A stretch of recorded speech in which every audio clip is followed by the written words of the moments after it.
On reparle ce soir de la COP 21, la conférence sur le climat, avec peut-être demain un accord historique. En attendant, 21 élèves du lycée agricole de Vendôme ont passé toute cette semaine en pleine forêt solognote. Ils y ont effectué un chantier école sur un site sensible géré par le Conservatoire régional des espèces naturelles. Voyez ce reportage d'Alain Eudes et d'Isabelle Racine.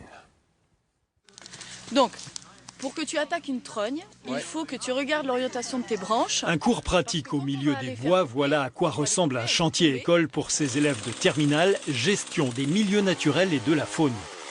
Ils viennent de passer 5 jours sur le site du Pâtureau des Matines, un espace naturel sensible en plein cœur de la Sologne.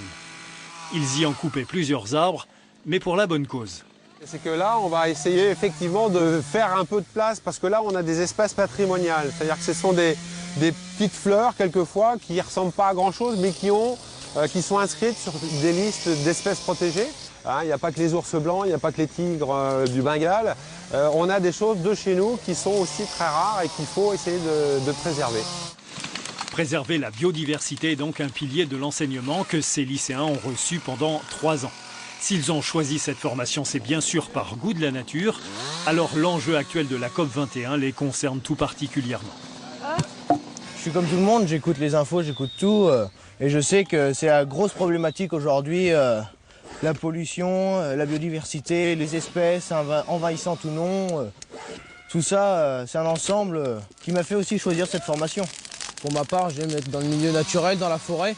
Et c'est important de savoir couper des arbres intelligemment pour pouvoir en replanter et réaliser un nouveau cycle. Toutes les choses qu'on fait, toutes les activités humaines qu'on fait, c'est sûr, ça valorise pas notre planète, mais bon, si on l'a fait, c'est parce qu'on avait forcément des besoins.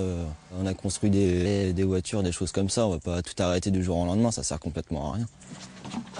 Ils ne sont pas unanimes sur les moyens à mettre en œuvre. En revanche, et c'est sans doute très symbolique de cette génération qui accède cette année au vote, ils n'ont aucune confiance en les dirigeants politiques mondiaux pour sauver la planète.